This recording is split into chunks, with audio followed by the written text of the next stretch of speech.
мультимедиа журналистика нәрсә дигән сүз икән соң ул? Хәтерләсәгез, журналистика бик борынгы һөнәр инде. Бик борынгыдан барлыкка килгән, 18-нче гасырда ук барлыкка килгән дип сөйләдек. Әгәр дә сез беләсез икән, иң беренче безнең язулар ул ташларда барлыкка килгән. Әйме, аннары инде безнең агач такталарга яза башлаганнар, ниндидер ул беренче мәлдә билгеләр, ниндидер тамгалар рәвешендә булган. Аннары инде бераз вакыт узгач, вакыт үткәч, безнең барлыкка килгән кагазьләр, гәзитләр чыга башлаган. Әкренләп менә без Ведомости гәзитен, Нур гәзитләрен искә алдык, әйме. Һәм инде менә вакытлар уза торгач, безнең барлыкка килә, радио барлыкка килә, телевидение барлыкка килә, гөрләп гәзитләр эшләп тора, әйме.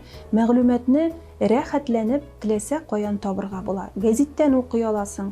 Әгәр дә сиңа гәзит килми икән дип әйтик инде, син аны рәхәтләнеп радиодан тыңлый аласың. Әгәр дә инде синең өеңдә телевизор бар икән, син соңгы хәбәрләрне телевизордан карый аласың. Менә ни кадәр мәгълүмат чыганагы. Ләкин дуслар, бүгенге заманда интернет барлыкка килү белән менә шушы хәбәрләрне, вакыйгаларны күзәтеп бару даирәсе ул тагын да киңәйде. Чөнки безнең кулланылышка интернет дигән әйбер килеп керде. Интернет киңлекләреннән бүген нәрсә генә табып булмый. Шулай бит? Димәк, безнең мультимедиа журналистикасы ул мәгълүматны төрле формада ирештерү чарасы дигән сүз. Нәрсә дигән сүз соң бу?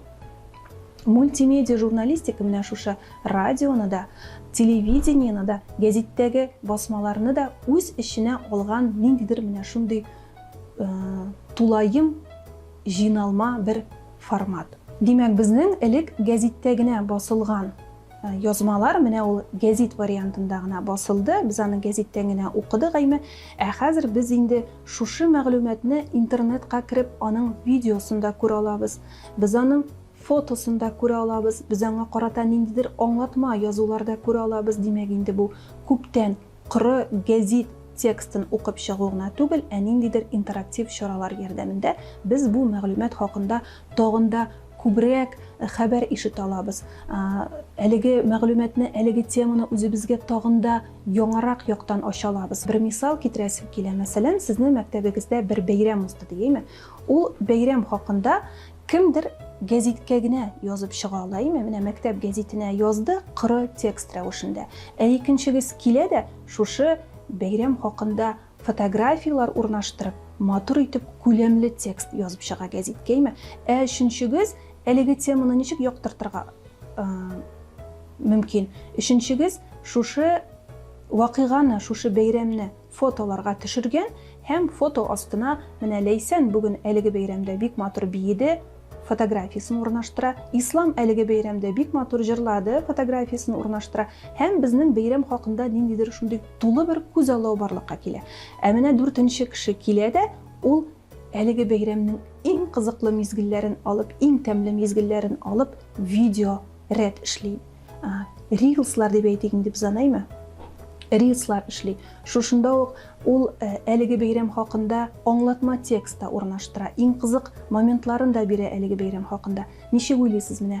Кайсы мәгълүмат күбрәк укылыр, кайсы мәгълүмат күбрәк каралыр икән?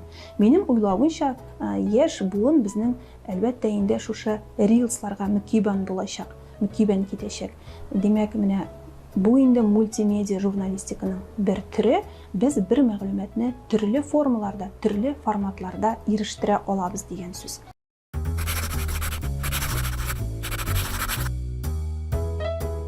Мөһим инструментлары да бар. Иң беренче инструмент ул безнең инфографика дип атала. Бу нәрсә дигән сүз соң? Менә әлеге бәйрәм хакында сез менә шушындый фотографиялар ярдәмендә бер картина буларак кичкенә аңлатмалар сыйфатында бирә аласыз. Әлбәттә, бәлки бәйрәм дигән мисал ул бик үк отышлы булмас.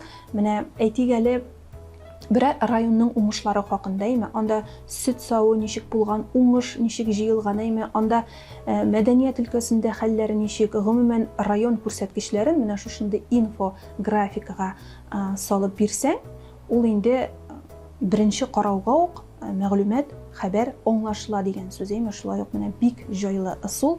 Күп кенә журналистлар, күп кенә районнар инде бүген шушылай эшлиләр дә, чөнки ниндидер презентациялар вакытында, ниндидер җыелышлар вакытында, район җыелышлары вакытында зур текстлар язып, аңлашылмаган текстлар язып, кешенең игътибарын азаплаганчы, менә шушындый инфографика, схемалар ярдәмендә бирү күпкә отышлы. Икенчесе безнең таймлайн дип атала. Таймлайн. Менә әлеге слайдка карасагыз, сез аны бик ачык күрәсез. Димәк, монда фотографиясе бар. Шулай ук әлеге вакыйга турында ниндидер хәбәр бар. Димәк, таймлайн ул безнең вакыйгаларны, тарихны, шәхесләрне хронологик тәртиптә урнаштыру, күрсәтү, анда рәсем була, вакыты языла, бу көнне нәрсә булганы языла. Шулай ук карагыз әле, нинди уңайлы ысул. Шулай бит, сез мәктәбегездәге менә ел буена барган вакыйгаларны менә шушылай кыска гына әйтеп язып чыга аласыз. Мисал өчен 2012 елда безнең менә көзге бал бәйрәме булды. 2013 елда безнең әниләр һәм әтиләр бәйрәме булды, балалар бәйрәме булды дип, инде үзегезгә өегездә дә менә шушындый календарь, таймлайн була икән, ул инде вакыйгаларны онытмаска менә дигән бер ысул, бер чара. Һәм мультимедиа журналистикасында тагын бер мөһим ысул бар. Бу интерактив фото дип атала. Интерактив фото нәрсә соң ул? Фотография өстенә син курсорны якын китерү белән бу фотографиядә төрле сылтамалар барлыкка килергә мөмкин. Шушы сылтамалар аша син шушы вакыйга хакында язылган төрле текстларга да кирип китә аласың. Икенче ягына якын китерәсең, сиңа икенче сылтама ачыла. Ул сылтама аша син шушы вакыйга буенча урнаштырылган фотолар папкасына кирип китә аласың.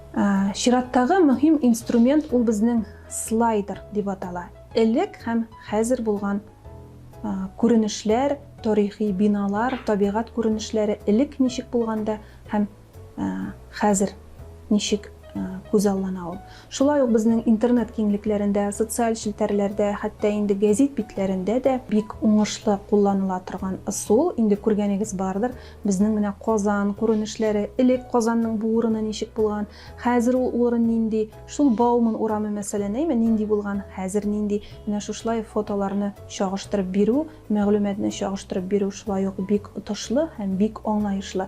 Менә сез үзегез дә авылыгызның, мәктәбегезнең, бәлки шул классыгызның, сыйныфташларыгызның элеккегә сезнең беренче класстагы кергән фотографиясын һәм менә бүген төшкән фотосын куйсагыз, инде сез инде интерактив методны кулландыгыз дигән сүз, сезнең элек һәм хәзер дигән фото барлыкка килә. Менә шундый слайдерлар эшләп үзегезнең социаль челтәрләрегезгә рәхәтләнеп урнаштыра аласыз. Чираттагы ысул, дуслар, инде бу күпләрегезгә таныш. Бу адрес, йорт карталары, үзегездә кулланганыгыз бардыр. Шулай ук бик җайлы ысул. Аны смартфонда булса рәхәтләнеп, кул белән якынайтып, ераклатып карап булаймы, урам исемнәрен карап була. Бу йорт нинди адрес буенча урнашкан, барысын да белеп була. Шулай ук бик җайлы ысул. Менә бу да мультимедиа ысулларының берсенә керә икән безнең. Мультимедиа журналистикасы дигәндә тагын аның берничә инструменты бар. Ул фото кулланып эшләү, музыкалар кулланып эшләү, тавыш кулланып эшләү, ниндидер схемалар, графиклар кулланып эшләү һәм инде менә бу санап үтелгән инструментларны кулланып эшләү, булар барысы да безнең мәгълүматны ничек җиткерүгә хезмәт итә.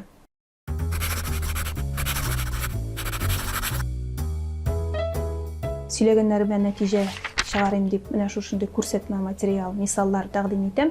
Димәк, менә беренче фотоны карагыз әле, иң беренче менә коры текст. Монда бары тик мәгълүмат язма рәвешендә генә бирелгән.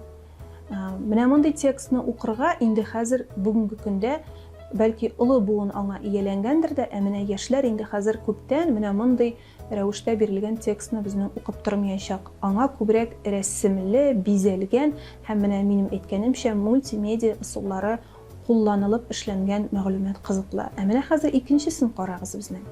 Менә баш исем бараймы? Безнең фотография урнаштырылган, инде бу мәгълүматны үзеннән үзе укыйсы килеп тора. Безнең менә 3-нче сүрәттә шул хакта менә мультимедиа ысулларының тагын берсе мәгълүмат урнаштырылган, фотос урнаштырылган һәм инде шушы фото өстендә менә син ВКонтакте сайтына кирип китергә мөмкин, әйме WhatsAppка җибәрергә мөмкин бу хәбәрне, Telegram аша җибәрергә мөмкин. Күрәсезме, бер биттә никадәр мәгълүмат урнаштырылган һәм сезнең өчен нинди җайлы ысуллар бирелгән. Чираттагы слайдны карап үтик әлебез. Һәм менә монда инде мультимедиа инструментлары тулысынча кулланылган дип әйтергә мөмкин. Менә карагыз. Без яңа хикәя чыгу хакында игълан биреп калдык. Хәбәр бирдек һәм шуның янына ук без әлеге хикәянең тавыш белән яздырылган, аудио форматта яздырылган ысулын бирдек. Күрәсезме? Димәк, инде сез әлеге хикәяне тавыш ярдәмендә дә тыңлый аласыз дигән сүз. Кушып куясыз, нәрсәдер эшлисез кухняда, нәрсәдер башкарасыз, җыештырасызмы? Шушы билгеле бер социаль челтәргә, сайтка керәсез, шушы төймәгә басасыз һәм инде сез рәхәтләнеп әлеге хикәянең үзен ишетә аласыз дигән сүз. Тагын бер ысул безнең ниндидер хәбәргә карата, мәгълүматка карата, вакыйгага карата тавыш бирү мөмкинлеге. Бу инде үзеннән үзе сезне бәхәстә катнашырга этәрә, әйме, сез комментарийлар язып калдыра аласыз, тавыш бирә аласыз менә бу вакыйгага карата. Күрәсезме, нинди җайлы ысул. Һәм инде тагын бер яшьләр бик яратып куллана торган ысулларның берсе, ул безнең видеосын бирәсез һәм шул видеоның һәр кадры астына аңлатма язу чыгарасыз. Менә монда безнең Сабантуй журналыннан алынган бер мисал урнаштырылган. Димәк, видеосы бар һәм видео өстендә шушы вакыйгаларга аңлатма язуы да бар. Шулай ук бик карала торган ысул, бик җайлы ысул. Шушы ысулларны сез үзегез дә куллана аласыз. Әлеге мәгълүматны үзегез дә мәктәптә стена гәзитләре чыгарганда, бәлки үзегезнең социаль челтәрләрегездә блогларыгыз бардыр, аларны алып барганда, бәлки инде сез район гәзитләренә язгалыйсыздыр, бәлки инде сез Сабантуй, Салават күпер журналларына, Ялкын журналларына мәгълүмат язасыгыз килер, менә буларны барысын да онытмагыз. Шуның белән безнең бүгенге дәресләребез тәмам. Игътибарыгыз өчен рәхмәт.